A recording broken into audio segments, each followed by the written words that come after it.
जंगल से भटकी हुई एक चुड़ैल गांव की तरफ आ चुकी थी। चुड़ैल बहुत ही खुश थी कि उसे एक गांव में रहने को मिलेगा, क्योंकि जंगल में कई चुड़ैलों का बसेरा हो गया था। इसलिए वहां पर किसी चीज को खाने को नहीं मिलता था। इसलिए वो चुड़ैल बहुत ही खुश थी कि उस गांव में उस अकेली का डेरा रहेगा। अब चुड़ैल सारे गांव में फिर लेती है और बहुत ही खुश होती है कि कितने बड़े गांव में उसे रहने का मौका मिला। चुड़ैल गांव के एक एक कोने में फिर लेती है और गांव के घरों में भी वहां चक्कर लगा लेती है। चुड़ैल काफ़ी खुश होती है कि गांव के लोग भी बड़े अच्छे हैं।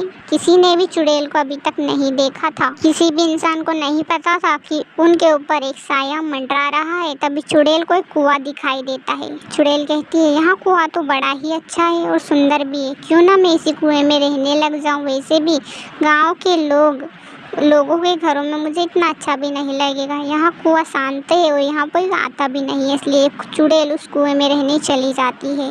गांव के लोगों को नहीं पता था और कोई उस कुएं के आसपास ज़्यादा जाता भी नहीं था। तभी एक दिन की बात है, जब सुबह सुबह का समय था और चिंकी नाम की एक छोटी सी बच्ची कुएं की तरफ जाने लगी। चिंकी खेलने जा रही थी। उसे नहीं पता था कि उस कुएं की तरफ कोई चुड़ैल का साया भी है। चिंकी चले ही जा रही थी, तभी वहाँ कुएं के पास पहुँचती है। कुएं से उसे अजीबोगरीब आवाज़ आने लगती है, जिससे चिंकी हैरान हो जाती है और वहीं पर ठहर जाती है। चिंकी सोचती है कि पता नहीं इसमें क्या है जो इतनी आवाज़ कर रहा है। पहले तो यहाँ इतनी आवाज़ नहीं करता था। थोड़ी देर बाद रुकने के बाद चिंकी अपने आप गायब हो जाती है, यानी कि उसी कुएं के अंदर चली जाती है। चिंकी की माँ हर जगह ढूंढती है, तभी एक बुढ़िया के पास जाती है और कहती है कि आपने मेरी बेटी चिंकी को कोई देखा क्या?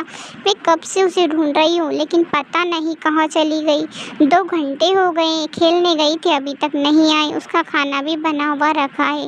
मेरी बेटी पता नहीं कहाँ चली गई। तभी वहाँ बुढ़िया कहती है कि बेटा, मैंने तुम्हारी बेटी को उस कुएं की तरफ जाते हुए देखा।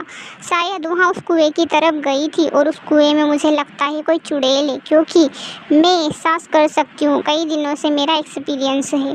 अब उसे समझ आ जाता है और चिंकी की माँ कुएं के पास एक तांत्रिक को लेकर आती है। तांत्रिक समझ जाता है कि कुएं के पास कोई ना कोई चुड़ैल है। तांत्रिक अपने मंत्रों का जाप करने लगता है और थोड़ी ही देर बाद तांत्रिक के पास चुड़ैल आ जाती है। चुड़ैल को वहाँ ख़त्म करने लगता है और तांत्रिक नीचे बैठ जाता है। चुड़ैल धीरे धीरे छोटी होती जाती है, चिल्लाती है बचाओ बचाओ, लेकिन कोई उसे बचाने वाला नहीं था। अब चुड़ैल हमेशा के लिए ख़त्म हो चुकी थी। तांत्रिक ने अपनी साधना भी पूरी कर ली थी।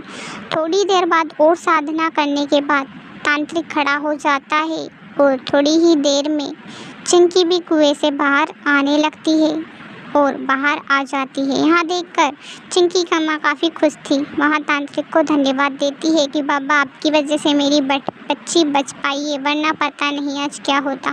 आपका बहुत ही बहुत शुक्रिया, धन्यवाद जो आपने मेरी बच्ची को बचाया। चिंकी भी उन्हें प्रणाम करती है और थोड़ी ही देर बाद वह अपने घर चली जाती है। कहानी पसंद आए तो चैनल को सब्सक्राइब कीजिएगा। अभी तक तो कर ही लिया होगा, क्योंकि आप अच्छे इंसान